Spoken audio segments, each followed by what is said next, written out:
மதில் சூழ் வில்லிபுத்தூர் என்றொருகால் சொன்னார் கடற்கமலம் சூடினோம் முன்னாள் கிளியறுத்தான் என்றுரைத்தோம் கீழ்மேல் சேரும் வலியறுத்தோம் நெஞ்சமே வந்து சென்றால் குடையாம் இருந்தால் சிங்காசனமாம் நின்றால் மரவடியாம் நீள்கடலுள் என்றும் புனையாம் மணிவிளக்காம் பூம்பட்டாம் புல்குமனையாம் திருமார்கரவு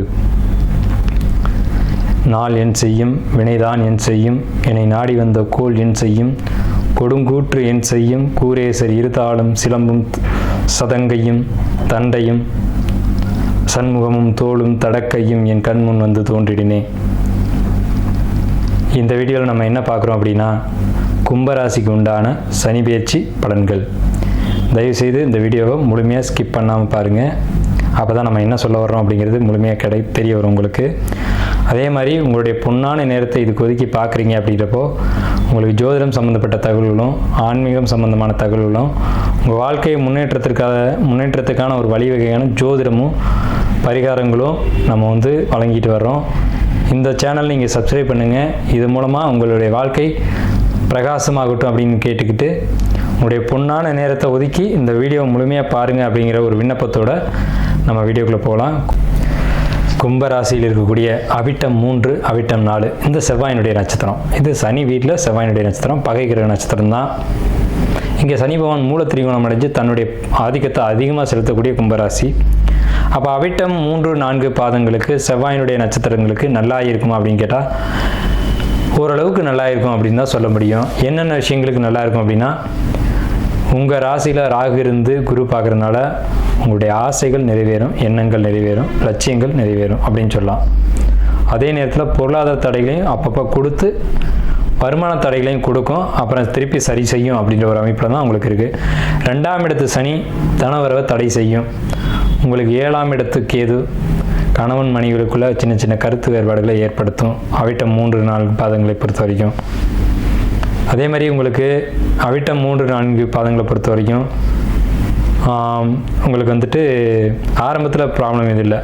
இந்த வருடத்தினுடைய 2025 கடைசி காலகட்டங்களில் கடைசி காலகட்டம்ன்றது நவம்பர்லேருந்து டிசம்பர், அதே மாதிரி அக்டோபர், நவம்பர், செப்டம்பர்லேருந்தே உங்களுக்கு ஒரு சிறப்பான காலகட்டமாக சொல்ல முடியாது. செப்டம்பர், அக்டோபர், நவம்பர், டிசம்பர் இந்த 4 மாதங்களும் கொஞ்சம் பொருளாதார தடைகளையும் டிப்ரெஷன், அதாவது மனக்கவலைகளையும் மனக்குழப்பங்களையும் சில தேவையில்லாத பேராசைகளில் நாட்டங்களையும் கொடுத்துரும். ஸோ இதில் மட்டும் கவனம் செலுத்தாமல் இருந்தீங்க அப்படின்னா உங்களுக்கு தேவையான எல்லா பாக்கியங்களும் கிடைக்கும். முக்கியமாக உங்களுக்கு பொருளாதாரத்துக்கு பேராசைகள் இல்லாமல் இருந்தீங்க அப்படின்னா பொருளாதாரத்தை உயர்த்தி விட்டுரும். அதே மாதிரி ஏதேனும் சில பழக்கங்களுக்கு நீங்கள் அடிக்ஷன் ஆகிறதுக்கான வாய்ப்புகள் இந்த காலகட்டத்தில் உண்டு. நான் சொல்லக்கூடிய அந்த செப்டம்பர், அக்டோபர் மாதங்களில் அதிகமாக இருக்கும். 2025 கடைசி காலகட்டமான செப்டம்பர், அக்டோபர், நவம்பர், டிசம்பரில். ஸோ இந்த காலகட்டத்தில் நீங்கள் இந்த பழக்கங்களை குறைச்சிக்கிட்டீங்க அப்படின்னா ரொம்ப உத்தமமாக இருக்கும். ஆனால் எப்படி இருந்தாலும் ஒரு பழக்கத்துக்குள்ளே போனீங்கனாலும் அது மீண்டு வந்துடுவீங்க அப்படின்ற ஒரு அமைப்பு கும்பராசி அவிட்ட நட்சத்திரம் 3ஆம் பாதம் 4ஆம் பாதத்துக்கு உண்டு. ஸோ உங்களுக்கு வீடு, வாகனம், சொத்து, பொருளாதார சேர்க்கை, டாக்குமெண்ட்டு, சொத்து இதெல்லாம் கிடைக்கக்கூடிய அமைப்பு யோகங்களும் இருக்குது. ஏன்னா உங்களுக்கு 5லேருந்து 9 பார்க்குறாரு. 9 தான் தகப்பன் வழி சொத்து கிடைக்கக்கூடிய அமைப்புகள் இருக்குது. ஸோ இந்த அவிட்டம் 3, 4 பாதங்களுக்கு வாழ்த்துக்களும் நன்றிகளும். கும்பராசிக்கு உண்டான சனிப்பெயர்ச்சி பலன்கள் 2025 முதல் 2027 வரை. அது சனிப்பெயர்ச்சி எப்போ அப்படின்னு பார்த்தீங்கன்னா 2025 மார்ச் மாதம் 29ஆம் தேதி அன்றைக்கு இரவு மணி 9:44. சரியான தமிழ் அப்படின்னு பார்க்கும்போது குரோதி வருஷம் கடைசி மாதமான பங்குனி மாதம் 15ஆம் தேதி இரவு மணி 9:44 பேச்சு ஆகுது. இந்த பேச்சில் நம்ம என்ன சார் பண்ணலாம், என்ன பண்ணால் நமக்கு யோகத்தை கொடுக்கும் அப்படின்ற ஒரு எதிர்பார்ப்பு உங்கள்கிட்ட இருக்கலாம். அதுக்கான விஷயத்தை நம்ம சொல்கிறோம். நீங்கள் சிவனை வழிபடக்கூடியவங்களாக இருக்கும் பட்சத்தில் உங்கள் வீட்டுக்கு அருகில் இருக்கக்கூடிய சிவன் ஆலயங்களுக்கு சென்று அங்கே நவகிரகங்களை வழிபாடு பண்ணுங்கள். இந்த நேரத்தில், இந்த சனி பகவான் பேர்ச்சி ஆகக்கூடிய நேரத்தில். இல்லை சார் நாங்கள் பெருமாளை கும்பிடக்கூடிய ஒரு மார்க்கத்தில் இருக்கோம், வைஷ்ணவ மார்க்கத்தில் இருக்கோம் அப்படின்னு சொல்லக்கூடியவங்க பெருமாள் கோயிலுக்கு போய் உங்கள் வீட்டு பக்கத்தில் இருக்கக்கூடிய பெருமாள் கோயிலுக்கு போயிட்டு, நான் ரொம்ப தூரம்லாம் போக சொல்ல, அருகில் இருக்கக்கூடிய பெருமாள் கோயிலுக்கு போயிட்டு ஆஞ்சநேயரை வழிபாடு பண்ணுங்கள். ஏன்னா சனி பகவானுடைய ஒரு கட்ட அவிழ்த்தவரே ஆஞ்சநேயர் தான். அவரால் சனி பகவானுடைய ஆதிக்கத்தை குறைக்க முடியும். அவர் கொடுக்க வேண்டிய நல்லது கெட்டதை இவர் சரி செய்ய முடியுன்ற ஒரு கணக்கு இயற்கையில் இருக்குது. ஸோ இப்படிப்பட்ட இந்த கும்பராசிக்காரங்களுடைய குணங்கள் எப்படி இருக்கும் அப்படின்றத முதல்ல பார்ப்போம். அடுத்து கிரக நிலைகளை பார்ப்போம், அடுத்து பலன்களை பார்ப்போம். ஃபஸ்ட்டு கும்பராசி அப்படின்னாலே கோயில் கோபுர கலசம் அப்படின்னு அர்த்தம். கோயில் கோபுர கலசம் பிரகாசமாக தெரியும், எல்லார் கண்ணுக்கு தெரியும், தூரம் இருந்து பார்த்தாலே தெரியும். கோயில் அப்படின்னாலே பொதுமக்களுக்கானது அப்படின்னு அர்த்தம். அப்போ கும்பராசிக்காரங்க தனிப்பட்ட நபர்களில் உலகத்துக்காக சொல்லப்போனால் பிறருக்காக படைக்கப்பட்ட மக்கள் அப்படின்னு அர்த்தம். மற்றவங்களுக்கு நல்லா இருக்கணும் அப்படின்னு நினைக்கக்கூடியவங்க யாருன்னா கும்பராசிக்காரங்க தான். எல்லாரும் நல்லா இருக்கணும், அவங்களோட சேர்ந்து நாமளும் நல்லா இருக்கணும், தனக்கு மட்டும் ஒன்று வேணும் அப்படின்னு நினைக்காம எல்லாருக்கும் எல்லாம் கிடைக்கணும்னு நினைக்கக்கூடியவங்க யாருன்னா கும்பராசிக்காரங்க. அதனால தான் சனி பகவான் இந்த ராசியில் வந்து மூல திரிகோணம் அடைகிறார். ஸோ அப்பேற்பட்ட உயர்வான குணங்களை படைத்தவங்க கும்பராசிக்காரங்க. அதனால தான் கும்பம் வந்து கோயில் கோபுரத்துக்கு மேலே கலசமாக இருக்குது. அந்த கும்பம் எங்கே இருக்குது பார்த்தீங்களா? உங்களுடைய சின்னம் உயரமான இடத்துல இருக்குது. அப்போ உங்களுக்கும் பிரபஞ்சத்துக்குமான ஒரு தொடர்பு எப்போவுமே இருந்துக்கிட்டு இருக்கும். இயற்கையில் ஒரு அமானுஷ்ய சக்தி, மந்திரம், மாந்திரிகம், தந்திரம், யந்திரம், இந்த விஷயங்கள தொடர்பு, குறி சொல்லக்கூடிய அமைப்பு, இதெல்லாம் வந்து கும்பராசிக்காரங்களுக்கு நிறையவே இருக்கும். இந்த வீடியோ ஸ்கிப் பண்ணாமல் முழுமையாக பாருங்கள், அப்போ தான் நம்ம என்ன சொல்ல வர்றோம் அப்படின்றது தெரியும்.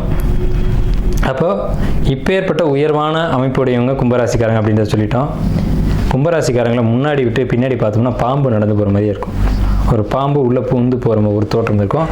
அந்தளவுக்கு விவேகமும் உடையவங்க கும்பராசிக்காரங்க. வேகம் இருக்கும், விவேகம் இருக்கும், ஆற்றலும் இருக்கும். அதே நேரத்தில் எந்த விஷயத்தை எப்படி செய்யணுன்ற சிறப்பான அறிவும் அவங்கள்ட்ட இருக்கும். ஒரு இடத்துல வேகம் இருந்தால் விவேகம் இருக்காது, விவேகம் இருந்தால் வேகம் இருக்காது. ஆனால் ரெண்டும் கலந்த ராசிக்காரங்க யாருன்னா கும்பராசிக்காரங்க தான். இந்த ராசியில் வந்து அவிட்டம் 3-4 பாதங்களும், ஷர்பத்தினுடைய நட்சத்திரமான சதயம் 4 பாதங்கள் உடையாமலும், பூரட்டாதியினுடைய 1, 2, 3 பாதங்களும் இருக்குது. அப்போ இந்த ராசி சனி பகவானுடைய ராசி, சனி மூல திரிகோணம் அடையக்கூடிய ராசி. ஆனால் இங்கே ஒரு செவ்வாயினுடைய பகை கிரகத்தினுடைய நட்சத்திரமும், ராகுவினுடைய நட்சத்திரமும், குருபவனுடைய நட்சத்திரமும் பொதிஞ்சிருக்கு. அப்போ ஆன்மீகம், இறை நம்பிக்கை, இறை வழிபாடுகள், இது சம்மந்தப்பட்டவங்க தான் இந்த கும்பராசியில் அதிகமாக பார்க்க முடியும். எந்த குடும்பத்தில் இறை வழிபாடு அதிகமாக இருக்குதோ அந்த வீட்டில் தான், எந்த குடும்பத்தில் பூர்வ புண்ணியங்கள் அதிகமாக இருக்குதோ, டெபாசிட் இருக்கோ, அந்த குடும்பத்தில் தான் கும்பராசிக்காரங்க அதிகமாக பிறப்பாங்க. கும்பராசிக்காரங்க பிறந்துட்டாங்கனாவே அந்த குடும்பத்தில் அவங்களுக்கு வளர்ச்சி இருக்கோ இல்லையோ, அவங்களுக்கு முன் பின் பிறந்த குழந்தைகளுக்கு யோகங்கள் அதிகம் அப்படின்ற ஒரு கான்செப்ட் ஜோதிடத்தில் இருக்குது. ஸோ இது கும்பராசினுடைய குணம் மட்டும்தான். இப்போ கிரக நிலைகளுக்கு வருவோம். 2ஆம் இடத்து ராகு, மன்னிக்கணும், ராசியில் ராகு, அதாவது சந்திரன், உங்களுடைய சந்திரன் இருக்க இடத்துலேயே ராகு பகவான் இப்போ கோச்சாரத்தில் வரப்போகிறாங்க.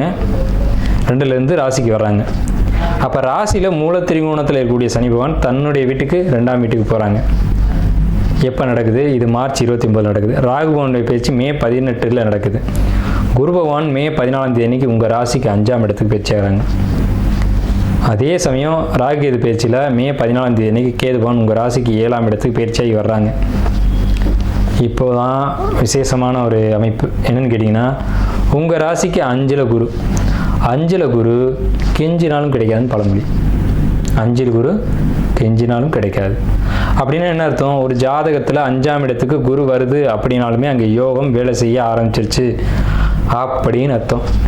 இவ்வளோ நாள் ஏதேனும் கஷ்டங்களில் உங்கள் ஜாதக ரீதியாகவோ கோச்சார ரீதியாகவோ, கோச்சார கிரக அமைப்புங்கிறது 20% மட்டும்தான். அதை வச்சுட்டு இந்த 7.5 சனியை மட்டுமே வச்சுட்டு ஓடின ஜோசியெல்லாம் இருக்காங்க. அது 7.5 சனி என்னை பொறுத்த வரைக்கும் 7.5 சனியில் உடன்பாடு இல்லை அப்படின்ற கருத்து தான் சொல்லுவேன். அப்புறம் ஏன் சார் கோச்சார பலன் சொல்கிறீங்க அப்படின்னா, இது 20% பொருந்தும், சுய ஜாதகம் 80% பேசும். கோச்சார கிரகங்களுக்கு ஒரு சம்பவத்தை நடத்தக்கூடிய ஒரு தனிப்பட்ட தன்மைகள் இருக்குது. அதனால தான் நம்ம கோச்சார கிரகங்களை பார்க்குறோம். ஆனால் முழுமையாக கோச்சார கிரகங்கள் ராசி பலன் அப்படிங்கிறது இல்லை. 80% சுய ஜாதகம் தசாபத்திகளும் 20% மட்டுமே கோச்சார கிரகங்களும் பேசும் என்பது தான் உண்மை ஜோதிடத்தில். ஸோ அப்போ இது பொய்யா அப்படின்னா பொய்யும் கிடையாது, இதுவும் உண்மை. சுய ஜாதகத்தை கண்டிப்பாக பார்க்கணும். ஒரு 6 மாதத்துக்கு ஒரு முறையாவது, முடிஞ்சவங்க 3 மாதத்துக்கு ஒரு முறையாவது ஜோதிடர் பார்த்து அவங்கள எனக்கு காலம் எப்படி இருக்குது அப்படிங்கிறத கேட்டுக்கோங்க. ஏன்னா ஜோதிடம்ன்றது மிகப்பெரிய ஒரு விஷயம். ஸோ உங்கள் குடும்ப ஜோசியர்ட்டையோ அல்லது எங்களை மாதிரி ஜோசியர்ட்டையோ கொடுத்து உங்கள் ஜாதகத்தை பார்த்துக்கிறது அப்படிங்கிறது உத்தமமான விஷயம். ஆனால் 5ல் குரு கெஞ்சினாலும் கிடைக்காது. அப்போ 5ல் குரு ஏன் கெஞ்சினாலும் கிடைக்காது அப்படின்னா, உங்கள் ராசி குரு பகவான் 9ஆம் பார்வையை பார்ப்பார். ராசிக்கு ராகு வந்திருக்கார். அவர் பிரம்மாண்ட கிரகம். நல்லதை பிரம்மாண்டமாக கொடுப்பாரா, கெட்டதை பிரம்மாண்டமாக கொடுப்பாரான்றதான் கேள்வி. அப்போ குரு பகவானுடைய ஒளி ராகு கிடைச்சா நல்ல விஷயங்களை பிரம்மாண்டமாக கொடுப்பார் அப்படின்னு அர்த்தம். சரிங்க சார், இப்போ 5ல் குரு இருக்கார். அவருக்கு 5ஆம் வீட்டை அவர் பார்க்கணும் இல்லையா, குரு பகவான் பார்க்கணும் இல்லையா. உங்களுக்கு 9ஆம் வீடு. உங்களுக்கு 9ஆம் வீடு அப்படிங்கிறது பாக்கியஸ்தானம் பேர். உங்களுக்கு கிடைக்க வேண்டிய எல்லா பாக்கியங்களையும் அந்த வீடு தான் வச்சுருக்கும். அதாவது உங்கள் ராசிக்கு 9ஆம் வீடு. அந்த வீட்டை குரு பகவான் பார்த்தா, அந்தணன் தனித்து நின்றால் அவதிகள் மெத்த உண்டுன்னு அவர் நின்று 5ஆம் வீடு பாதிக்கும். ஆனால் அவர் பார்த்த 3 வீடுகள் யோகத்தை கொடுக்கும். 5, 7, 9 இந்த 3 இடங்களை பார்ப்பார் அவருடைய பார்வையா. உங்கள் ராசிக்கு அது 9ஆம் வீடும், உங்கள் ராசிக்கு அது 11ஆம் வீடும், உங்கள் ராசியும் 9 ராசி 11 இந்த 3 இடங்களை உங்கள் ஜாதகத்தில் பார்க்குறாங்க. அட் த சேம் டைமில் உங்களுடைய 11ஆம் வீட்டை சனி பகவான் சேர்ந்து பார்ப்பார். அப்போ குருவும் சனியும் சேர்ந்து ஒரு பாவத்தை உங்களுடைய 11ஆம் பாவத்தை பார்க்குறாங்களே, இதில் என்ன மைனஸ் என்ன ப்ளஸ் அப்படிங்கிறத நீங்கள் தெரிஞ்சுக்கணும். அதை தெரிஞ்சுட்டா தான் வாழ்க்கையை வந்து சிறப்பாக நீங்கள் பயணிக்க முடியும். அப்படிங்கிறனால தான் நம்ம சொல்கிறோம். சேமிப்பு, வரவு, பொருளாதாரம் இதை பொறுத்த வரைக்கும் ரொம்ப சிறப்பான காலகட்டம். உடல் நலம், ஆரோக்கியம், அண்ணன் தம்பி சகோதர உறவுகள், சித்தப்பா பெரியப்பா உறவுகள், இதுகளை பொறுத்த வரைக்கும் இவங்களுடைய சப்போர்ட் கிடைக்கின்ற காலகட்டம். குழந்தைகளுடைய ஒரு ஆதரவாக இருக்கட்டும், பெரியவங்களுடைய ஆதரவாக இருக்கட்டும், உற்றார் உறவினருடைய ஆதரவாக இருக்கட்டும், உங்களுக்கு நிறைய கிடைக்கும். இவங்களுடைய சப்போர்ட் கிடைக்கும். ஹெல்த் வைஸ் ரொம்ப பர்ஃபெக்டாக ஒரு நல்ல ஒரு முன்னேற்றம் கிடைக்கும். இப்போ வந்து உங்களுக்கு 8ஆம் இடம் சொல்லக்கூடிய இடத்துல இது நாள் வரைக்கும் பிரச்சனை இருந்தது. இனி உங்களுடைய உடம்பு வந்து பர்ஃபெக்டாக குணமாகும் அப்படிங்கிற ஒரு கான்செப்ட் இருக்குது. இது வந்து நடக்குமா நடக்காதா அப்படின்னு நீங்கள் நினச்சா கூட அது சொல்ல முடியாது. கண்டிப்பாக நடக்கும் அப்படிங்கிறத உண்மை. ஏன்னா உங்கள் ராசியை குரு பார்க்குற, ராசின்றது ஜாதகர், அவர் குருன்ற சுபகிரகத்தினோட ஒளி விழுந்துருச்சு அப்படின்னால உடம்பு முழுமையாக ஆரோக்கியமாக இருக்கும் அப்படிங்கிற கான்செப்ட் இருக்குது. அதை காட்டிலும் மனசு தெளிவடைஞ்சிடும். மனசு தான் முதல்ல ரொம்ப முக்கியம். மனசு தெளிவாகி தைரியமாகிடும். மனசு தைரியமாகிடுச்சு அப்படின்னா உடம்பு தெளிவாகிடும். கடன் பிரச்சனை, இந்த இடத்துக்கு நீங்கள் வருவீங்க. கடன் பிரச்சனை அப்படிங்கிறது நீங்கள் மீண்டு வந்துட்டீங்க வந்து இன்னமும் கடன்லேருந்து பெரிய அளவில் மீண்டு வரக்கூடிய அமைப்பு அப்படிங்கிறது கும்பராசிக்கு உண்டு. கடன் பிரச்சனை தான் சார் இப்போ கும்பராசிக்கு பெரிய கேள்வியாக இருக்குது. என்னன்னு கேட்டிங்கன்னா 12, 7, 8, 4 நாடோனின் சனி 8 இருந்திட தனம் உயிர் சேதமாகும், தனிச்சிறை மானபங்கம், தன்னறிவானே மோசம், மனைவிட்டு மாடிவிட்டு மாநகரம் மேவானே அப்படின்னு சொல்லியிருக்காங்க. அப்போ இந்த இடத்துக்கு சனி பகவான் வராரே, 2ஆம் இடத்துக்கு சனி பகவான் வந்தால் கண்டச்சனின்னு பேர், கழுத்தில் சனி இருக்குன்னு பேர். அதுதான் இப்போ நம்ம பாடல் மூலமாக சொன்னோம். 12, 8 என்பான் 4 ஏறிட சனியே இருந்திட 8 தனமுயிர் சேதமாகும், தனிச்சிறை மானபங்கம், தன்னறிவே மோசம், தன்னறிவானே மோசம், மனைவிட்டு மாடிவிட்டு மாநகரம் மேய்வானே. அதாவது அந்த நகரத்தை விட்டே வெளிநகரம் போவான் அப்படின்ற ஒரு அமைப்பு இருக்குது. அதை குரு பகவானுடைய பார்வை ராசியை பார்க்கறதுனால கண்ட்ரோல் பண்ணுது.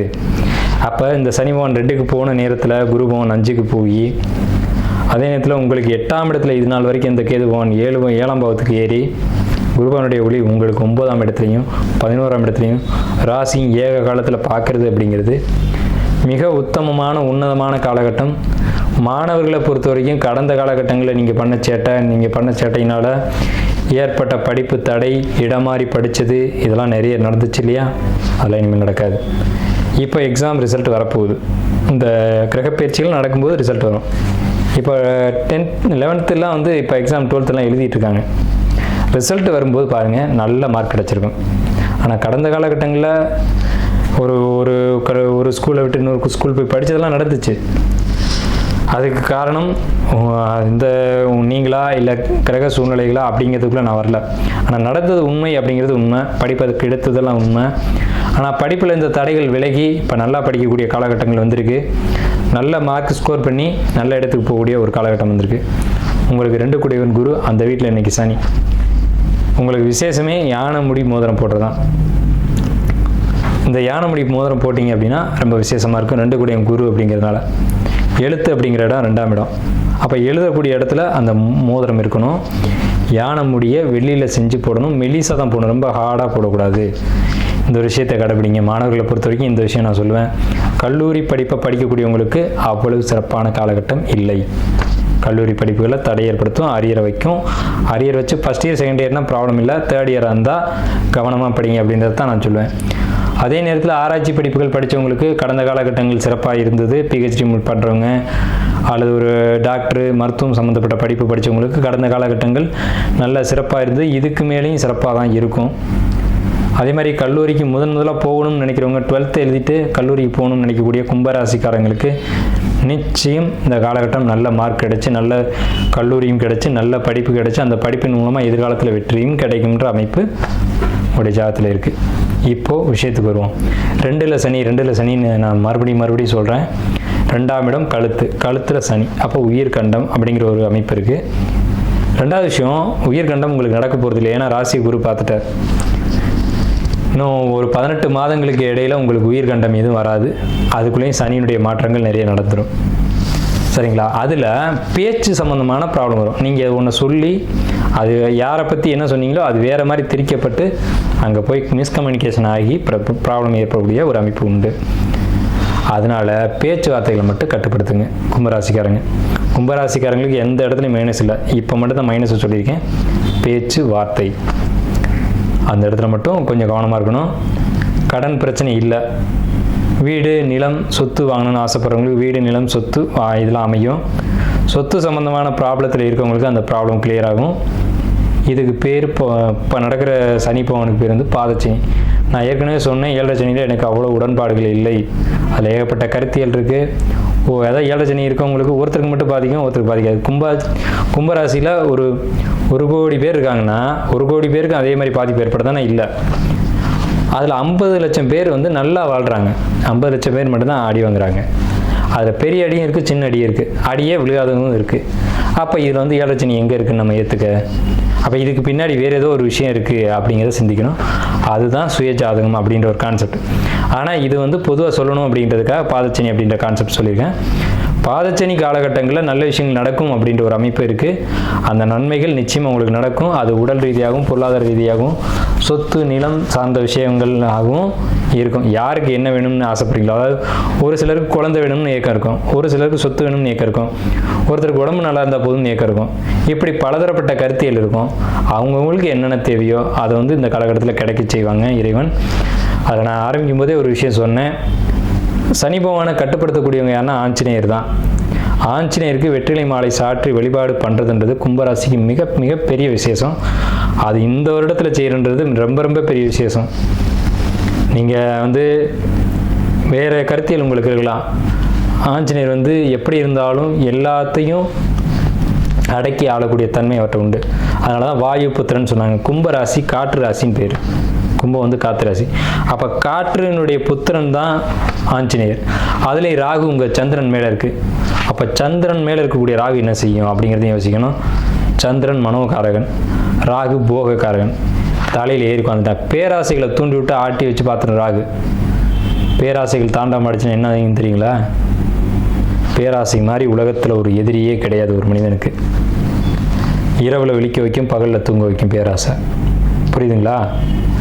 இரவில் விழிக்க வச்சு பகலில் தூங்க வைக்கிறது பேராசைன்னா அப்போ அதுக்கு பின்னாடி மனிதன் அழிய போகிறான்னு அர்த்தம். பேராசைகள் மட்டும் ஒரு மனிதனுக்கு இருக்கக்கூடாது. பேராசைகள் இருக்கக்கூடாதுன்னு வாழ்ந்து காட்டிய ஒரு மனிதன் யாருன்னா சிரஞ்சீவியா, சப்த சிரஞ்சீவிகளில் ஒருத்தர் அனுமன். இன்னமும் அவர் வாழ்ந்து கொண்டிருக்கிறதா ஐதீகம். இன்னைக்கும் நடக்குது, இன்னைக்கும் சாட்சிகள் இருக்குது.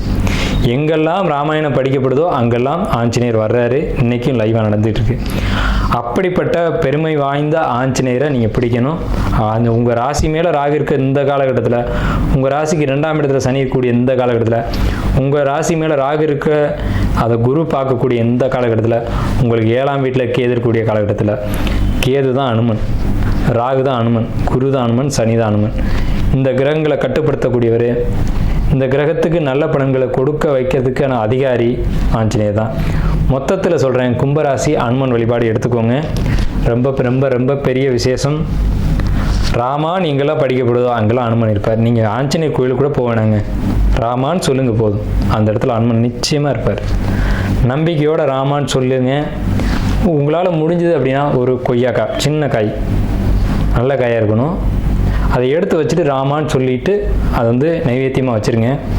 எங்கே இருந்தாலும் அந்த அனுமன் வந்து எடுத்துக்கு வராத, அதை நீங்கள் பூஜையில் வச்சுட்டு நீங்களே கூட எடுத்துக்கலாம், ஒன்றும் தப்பு இல்லை. ஆனால் கும்பராசிக்கு இந்த காலகட்டத்தில் இந்த பாதச்சனி நடக்குது அப்படின்னு சொல்லக்கூடிய காலகட்டத்தில் இந்த ராமா அப்படின்ற வார்த்தை உங்களை வாழ வைக்கும் அப்படின்றத சொல்லி கும்பராசிக்காரர்களுக்கு வாழ்த்துக்களையும் நன்றிகளையும் தெரிவித்து இந்த வீடியோவை நிறைவு செய்வோம்.